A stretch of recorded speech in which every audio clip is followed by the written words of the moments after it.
On the last episode of the Keepsake box.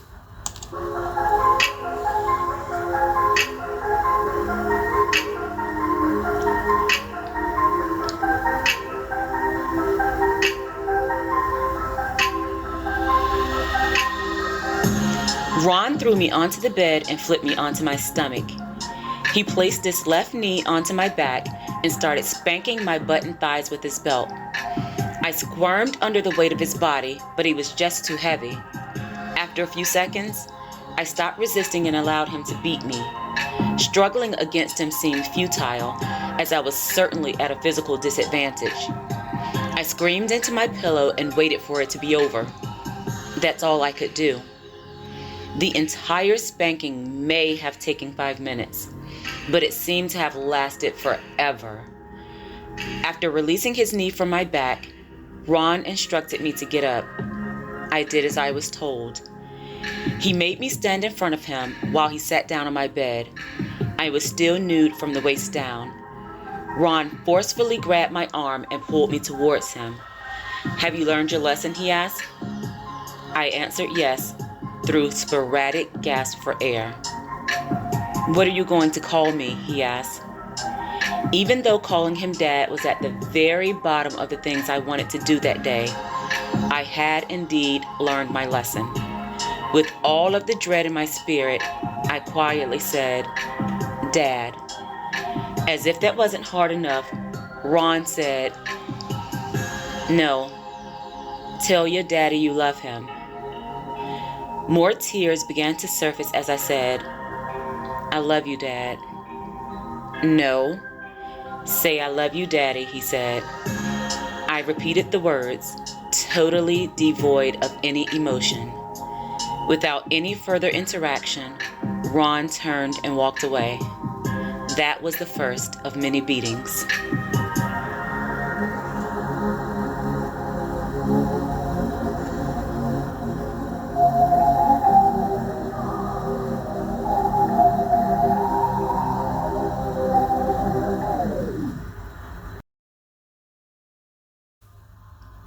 Chapter 5, Playing Church.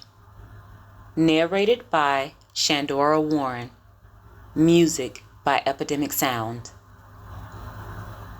Mom was extremely sick throughout her pregnancy.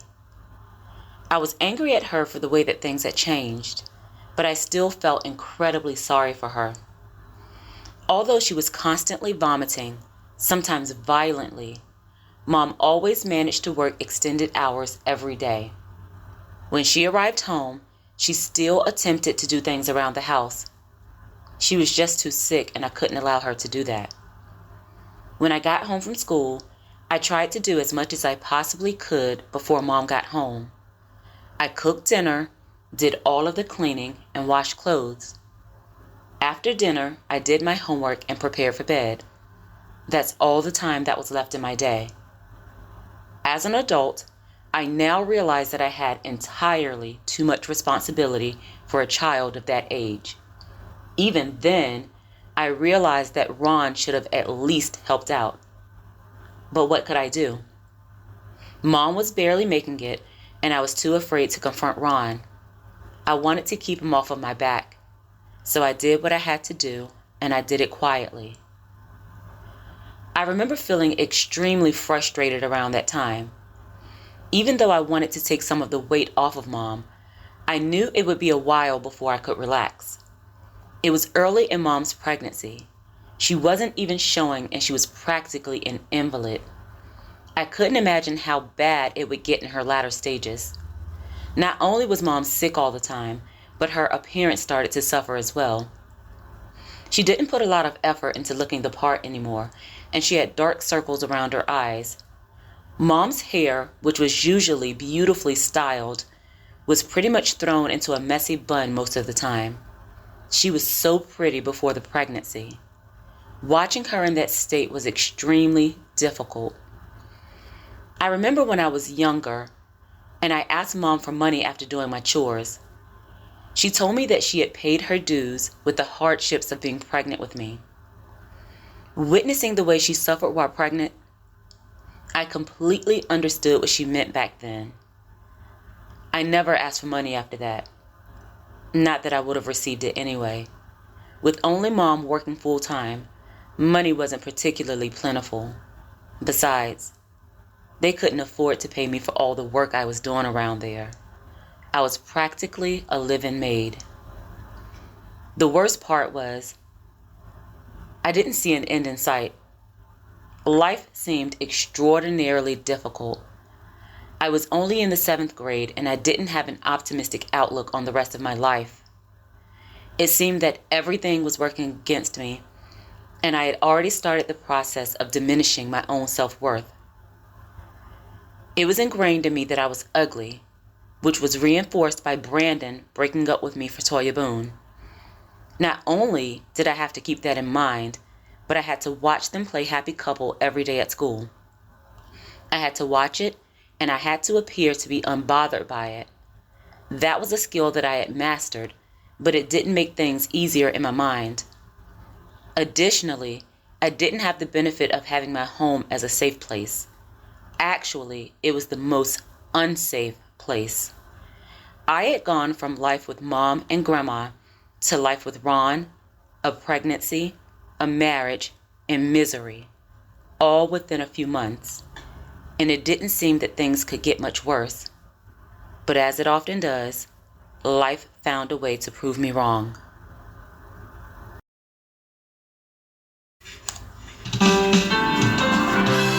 It was early in the month of March.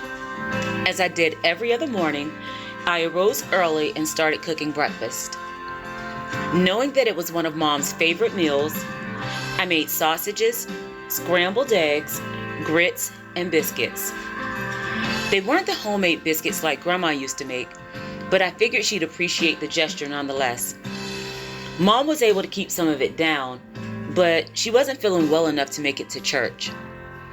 Truthfully, I knew the pregnancy was hard on Mom, but I started to feel that her sickness was a good excuse to avoid doing the things that worked outside of her favor.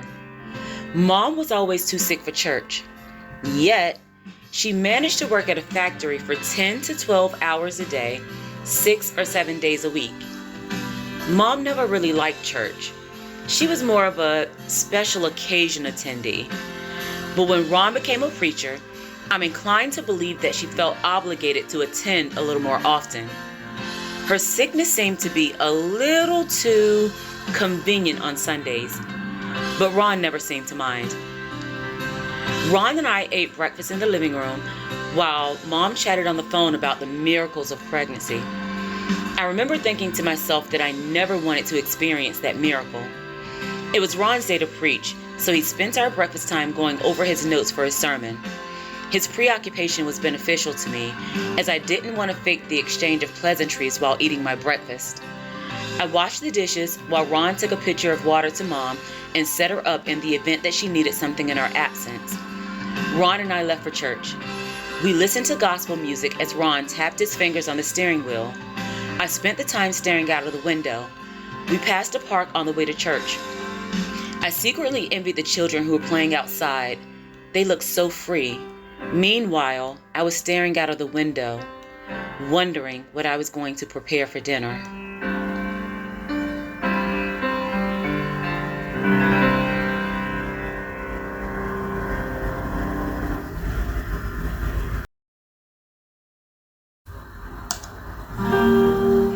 We reached the church far too quickly. I went into the front entrance, and Ron went into the back where the full-time preachers usually entered. As I sat on the front pew, I looked around at the various situations around me. There was upbeat gospel music blaring through the speakers. The choir was swaying back and forth and clapping, even though they weren't actually singing. There were so many family dynamics: single moms with their babies, husbands and wives with their kids, single people, boyfriends with their girlfriends, and a variety of other combinations. The one thing they all had in common was their perceived happiness. They all looked happy and free. I didn't feel free. I felt awkward, like I was trying to look happy. I wanted to clap, but I thought I would look weird while doing so. I sometimes practice in my mirror, but I didn't think I looked like other people. I looked awkward. I gave up on the idea of participating. I looked down at my Bible and pretended to read. I'd learned that false preoccupation was an effective way to avoid my obvious awkwardness. Suddenly, the crowd erupted into applause, breaking up my pretend reading. I looked up from my Bible and realized that Ron was walking up to the pulpit. The vast majority of the church members stood and clapped. I wanted to blend in, so I stood just long enough to allow an adequate number of people to sit before me. I didn't want to appear to sit prematurely. Ron smiled and patiently waited for everyone to sit. He preached from the first book of Samuel, chapter 15, verses 22 through 24. Samuel said, "To obey is better than sacrifice, and to heed is better than the fat of rams. Rebellion is as serious as the sin of fortune-telling, and disobedience is as serious as false religion and idolatry. Because you have rejected the word of the Lord, he has also rejected you as king." Then Saul said to Samuel, "I have sinned. I transgressed the command of the Lord because I feared the people and obeyed their voice." The crowd was all over the place. I wasn't impressed by Ron or his ability to deliver a powerful sermon. I knew him. His church antics were in no way indicative of how he was otherwise. But for those who didn't know him, I knew why they bought into his song and dance. He really was quite charismatic. Initially, Grandma and I thought the same thing. That's why she suggested that Mom and him get together. Ron really did have a way of moving the crowd. I just wondered, how would they feel if they knew how he was outside of the church?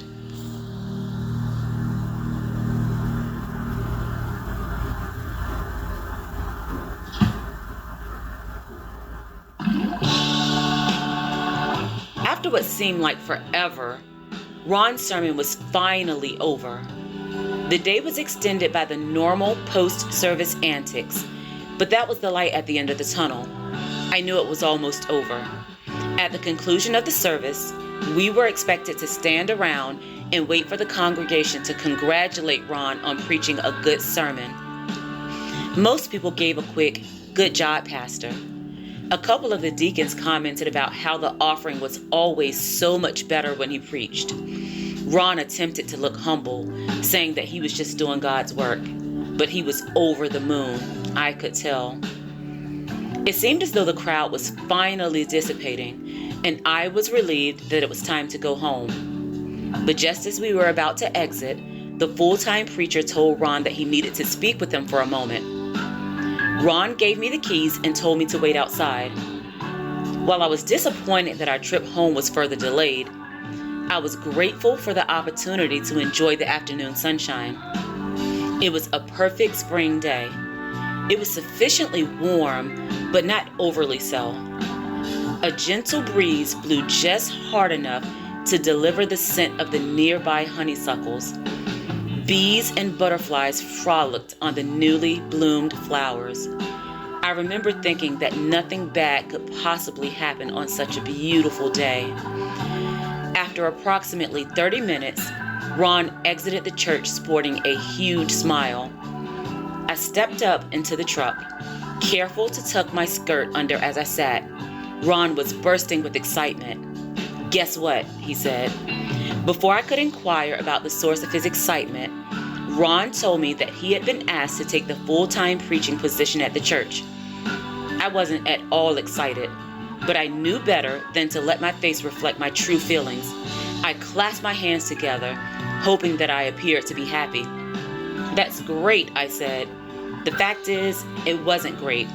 Ron wasn't a good man, and I hated that he was playing church, as Grandma would say. Ron was manipulative and he was a tyrant. He certainly did not have what it took to be an effective leader.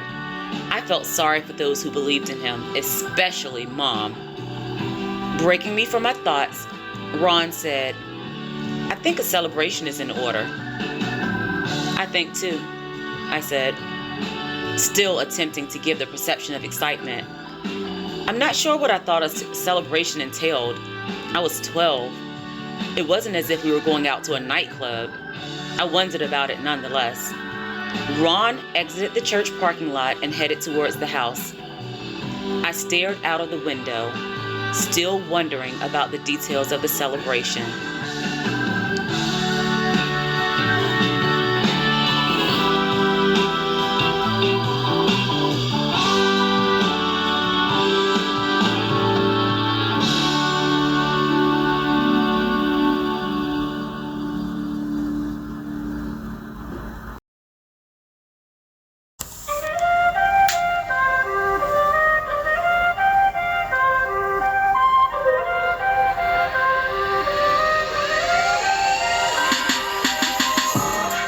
Thank you so much for listening.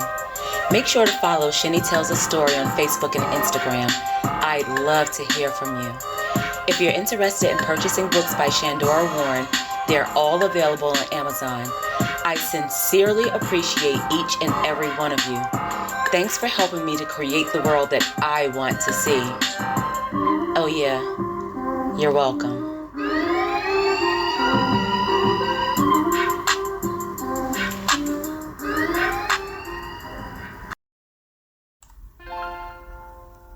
Shine, little girl.